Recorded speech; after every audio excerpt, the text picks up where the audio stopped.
The theatrics were quite high, but yeah. Well, you see, I came in the King of Extreme, and after I had conquered the ethereal realm, I left also the King of the Ethereal.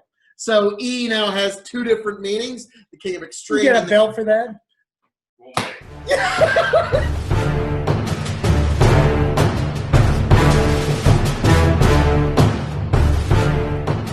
Welcome, one and all, to the K.O.E. Nation for another Spirits Review.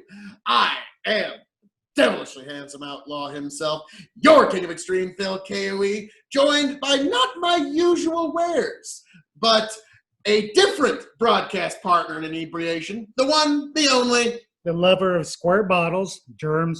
Yes, Jermz is a lover of square bottles, and this is an interesting square bottle that I picked up with one Tony G on a certain hunt in Malvern, Iowa.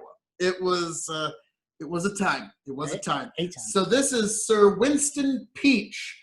This is from the S&B Farms Distillery in Bancroft, Iowa. So Tony and I went to Malvern, Iowa to check out a location there. Yeah, we were checking out some real estate. Let's leave it at that.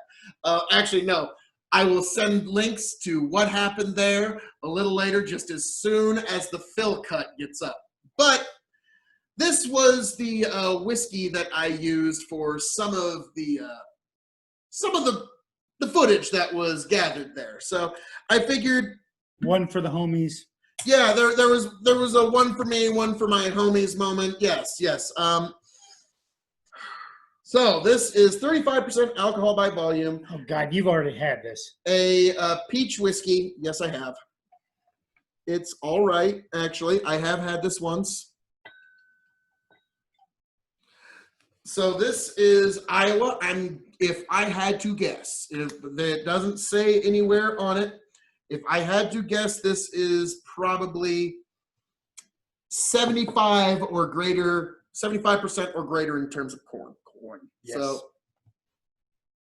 boy, that's peachy. They're covering something. Yeah, as much as I'd say. But the peach flavoring does smell a lot like Crown Peach, does it not? Just the peach flavoring, not the grain, not the mash bill, just the flavor. The peach. And so this bottle actually cost me $25. Fine Crown Peach. Yeah. So I mean, if you like peaches, this will work for you. So we'll see how it hits.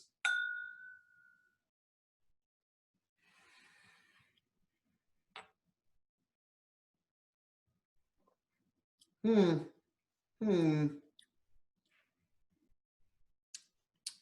more you keep it on your tongue, the more the peach disappears and the grain comes through. And the grain isn't bad. It's actually not, it wouldn't have been too bad a white dog, even. A lot of peach, a lot of sugar. It's very sweet, 35% alcohol by volume. Technically, this isn't a whiskey. This is a liqueur, which, same thing with Crown Peach. Probably explains the sugar in it. Yeah. So, well, any flavored whiskey you can't legally call whiskey. Yep. If you were to go to take a bottle of Crown Peach or Crown Apple, it would actually say flavored whiskey. So that's how they kind of get around. It doesn't even say that. The same thing. It doesn't even say grain neutral spirits with natural flavors. It doesn't even attempt to say flavored whiskey. So sure does tempt you with a square bottle and black label. Yes, it does. Yes, it does. Makes you immediately think of like Jack Daniels and such. So in terms of, now we're going to grade this. I say how.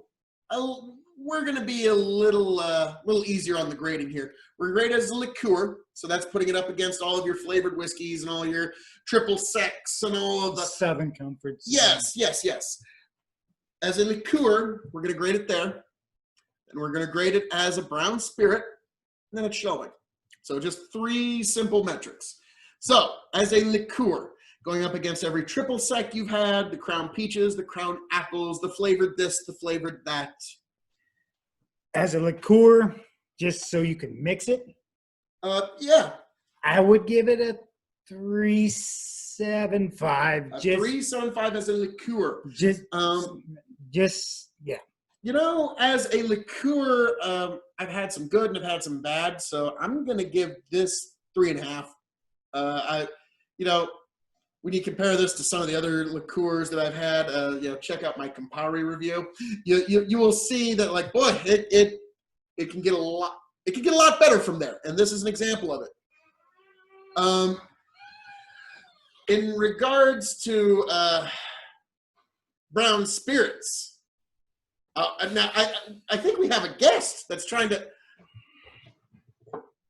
Tis my bottle. Okay. It's all right. Peachy. Okay. All right. That's Tony G's review. Basically, he'll take a draw. He's just trying to make me say more shit. Yeah, it's just like, all right, that's fair. As a brown spirit,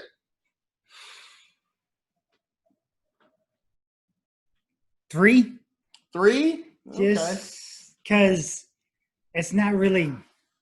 Yeah, as much as I hate to say, Tony's score is a little closer. I'm giving it 2 stars, only because you can cocktail this.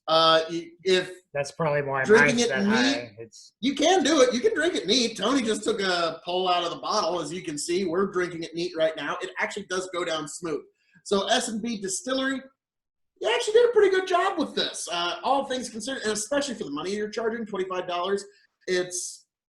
It is With a cork. value. With a cork. Yeah, well, Ish.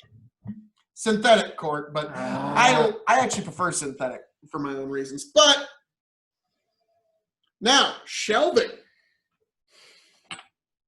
Probably just because it's square. I'm going to show it off. Yeah, okay. Yep. Tony already was reading my mind there. This is going to go. I pulled this off of my bottom shelf before we reviewed it, and it's going right back there. In fact, I got some Muppets coming over later tonight, and this will be their well whiskey. Like, oh, here you go, man. Oh, you want a drink? Here It's just like Crown. It's just like Crown. Like, oh, yeah. So, I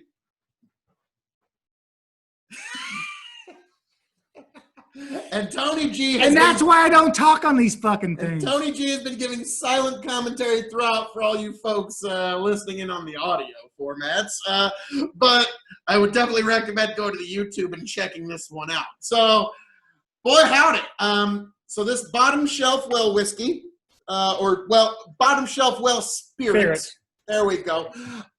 Interesting stuff out of Iowa nonetheless. Be proud. Now, local. You know, if I could find this stuff for around $20, again, I might even get another bottle of it sometime, just because memories. Had an interesting time with this particular bottle. I might pour it in a Crown bottle and nobody would know the damn difference. Besides you two. Whenever I pull this out, it's like, Phil, why do you have this in your bar? Well, funny you bring that up. One time, Tony took me on a ghost hunt and shit got fucking crazy. So I keep a bottle like this around. So ghosts love peach. Apparently. Now, I would know, being the newly christened king of the ethereal, after that particular ghost hunt, which I will have the Phil cut here shortly. Folks, it was amazing. Your king of extreme walked into that manor, just your simple, modest king of extreme. And he emerged afterwards. I had conquered the ethereal. And so I emerged from that manor, the king of the ethereal. So K.O.E. now has a double meaning. My kingdom expands by the day. What can I say? So if you believe he went in modest, I am the king of extreme, the king of the ethereal, the king of punctuality, and the king of modesty. Okay. The king of modesty, okay? You're about to fuck this one up. Maybe the emperor, prime minister, and president of modesty. So, and Tony just walked all the way out of the house. This is marvelous. All right. This is number what? This 8 for the day? I don't know. Yeah, we've been getting into a pretty deep on review day here, folks, but this has still been a very fun time. So, Folks, if you do happen to find a Sir Winston Peach, actually way better than it deserves to be. I thought this was going to be a bottle of cheap crap hooch, and it's actually okay. Travelers through Iowa, bring this home. Yeah. It is kind of one of those one-of-a-kind, you get it while you're going through Iowa things. So, Jermz, before I say goodbye to the people, anything you'd like to say? No. All right. All that being said, this has been our review of Sir Winston Peach from S&B Distilleries in Iowa. I am the devilishly handsome outlaw himself, your king of extreme, and the newly christened king of the ethereal. Phil K.O.E. signing off and handing it off to my indomitable broadcast partner, the one, the only, Jermz. Thank you, folks. Like, share, subscribe, and keep your eyes on this space for all of your K.O.E. content. Catch you later, folks. All right. That was fun. That one was pretty fun.